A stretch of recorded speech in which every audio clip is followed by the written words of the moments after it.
Hello folks, hope you're having a great day today. Today I want to take a look at the third story, sort of in the Zothique cycle, by famous writer Clark Ashton Smith. Now Clark Ashton Smith is a famous writer who wrote at the same time as many famous pulp writers like H.P. Lovecraft, and Robert E. Howard, and other sort of contemporaries. He's kind of one of the three-headed monster that ruled Weird Tales for about a good 10 years. He's very, very popular during his time. He has a very unique style of writing. He only wrote actual proper fantasy stories, horror stories and such, for about 5 years, from 30 to 35. And outside of that, he didn't write fiction. Instead, he was writing plays, poems, making sculptures. He was involved in art in other ways. But it's important to understand that he has a very unique and strong style of writing that's very Clark Ashton Smith. And of the various people that were writing this time, he's probably the best, I'd say, at building strong fantasy worlds. And he has a number of fantasy worlds that he'll go to. Now, his stories that are set in these fantasy worlds aren't like the fantasy worlds of, say, Edgar Rice Burroughs' of Mars, where he has John Carter and other characters that are on Mars that are very strong characters. Instead, he has no characters that are going from one story to another. He's not even in the same setting. So, for example, in the Zothique cycle, which is set in the far future, thousands and thousands of years in the future, in kind of a dying Earth, after magic and stuff and monsters and stuff has come back. He's none of the same places, none of the same people, none of the same monsters or gods or anything are there. He's not even in the same section of the continent. He's going to go from island to desert to to bazaar and so forth. He's just going to go all over the place. He's really more sort of exploring the world that he has created. Now, this particular cycle of stories, he probably came back to more than any other. He really enjoyed writing in this story. And I actually think his stories here are stronger as an overall than the stories in any of his other sort of cycles of worlds that he wrote in. So this is my favorite set of short stories that he wrote. So what I want to take a look at, again, is the third one of these that was written sort of in order. Now, the one I'm about to read is the Charnel God, and it's basically about this place that we're going to end up in. Now, again, Clark Ashton Smith, when he writes a story, this one's probably about 20 pages in my collection, so it probably took me about an hour to go back and reread earlier today. And when I went back and reread this short story for you, I was reminded of just how strong he is as a writer, but more particularly about kind of getting you started in the story. On the very first page, you're going to be introduced to the fact that this man's wife has died, or at least they think she has.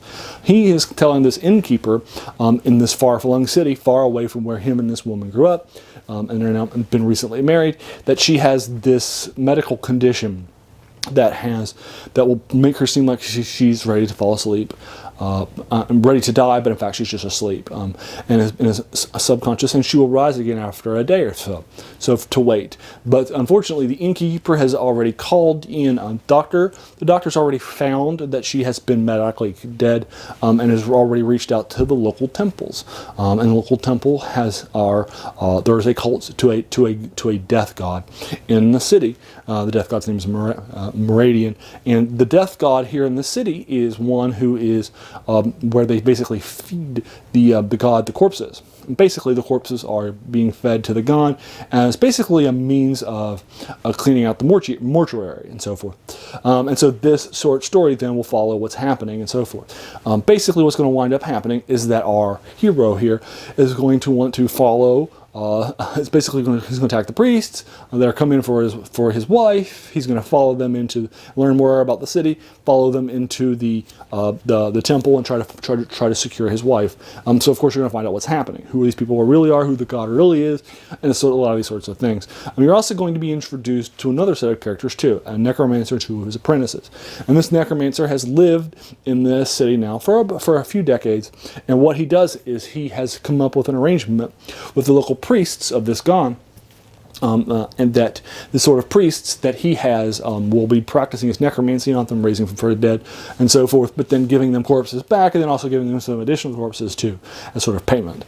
So he's going to be providing those extra corpses and so forth. So he has this arrangement with them. Well, what's going to end up happening is that early on, probably around 5 or 6 pages in, you're going to see that one of the most famous and beautiful women, this young woman, has died mysteriously, and actually you're going to see her sort of entourage of these priests of death that are going to be taking her into the fane for the Charnel God and so forth. And you're going to see this sort of procession of this woman laid out, and as our main character was walking behind it as he starts to enter the temple and so forth. And then you're going to see that this woman, you're going to go to the Necromancers, learn who they are, and you're going to see that the head Necromancer, the master of these two apprentices, that he has basically killed her with his magic from afar, mysteriously, but in order to keep her beauty intact. And now he is going to raise her from the dead.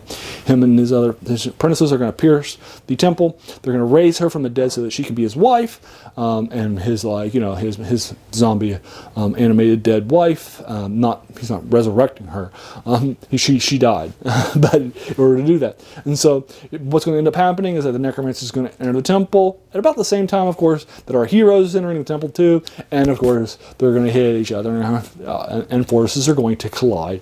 And both at the same time, you're going to have these two people that are going to try to rob from this temple. At the same time, at the temple, nobody robs from this temple. It's a holy place, and so forth. Nobody has robbed from the temple in generations and generations and centuries. All the great curses, all the great legends say that it's one of the worst things to do, to steal the dead from the god of the dead here that's eating them, to take his provender from him, to use language that Clark Ashton Smith would use. He uses the word provender probably like 8 or 9 times in this story. The god's provender. Anyway, to take his food away from him, basically, is not something that is going to be looked upon well by the god and his followers. But in order to find out what's happening, you're going to learn a lot more about the city and its culture and so forth. And one of the things really interesting is that this is probably the first place in Zothique that you're going to encounter where we actually learn about the surroundings and the place around it. I think this is probably one of the better examples of the early world building in Zothique. The first 2 stories were combined 20 pages.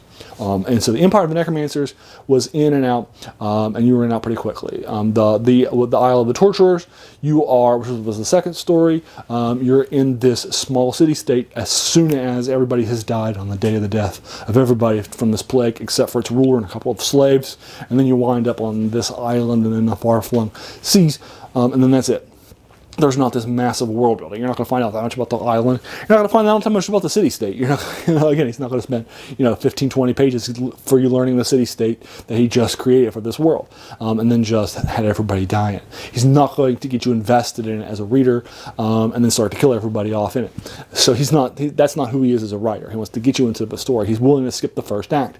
And while he does skip the first act here, he doesn't give you the world building that you would want until after he gets you caught up in the action. But he will do some second act pause world building, particularly when it comes to the Necromancers, and who he is, where he's coming from, and why, what he's done, and so forth. So, and as well as our main character learning more about the city, so he can figure out how he can rescue his wife, whom he believes is still alive. So the 2 of these stories and so forth are at a very interesting crossroads, and I think go to an interesting place. And so I think as a result, this is a very interesting story.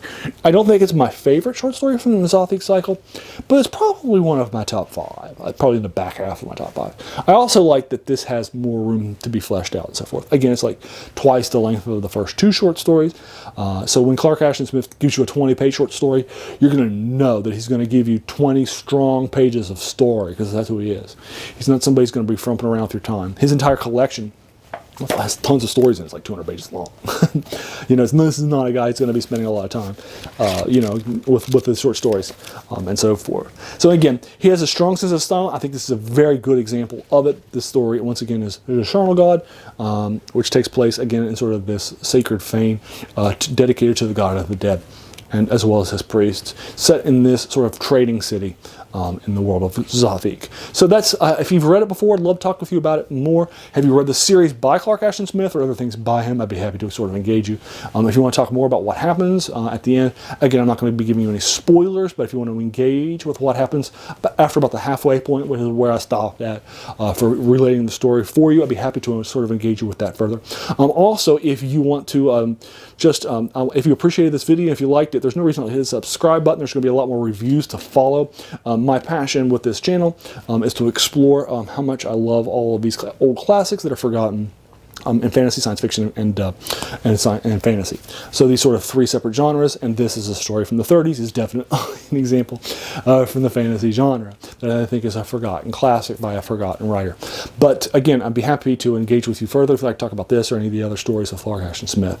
If you've watched this review, I also want to thank you so much for taking some time out of your day. We all have busy days, busy lives and such. So the fact that you took time out of your day, I just really appreciate that. That's so humbling. So thanks again for your time. You have a good one.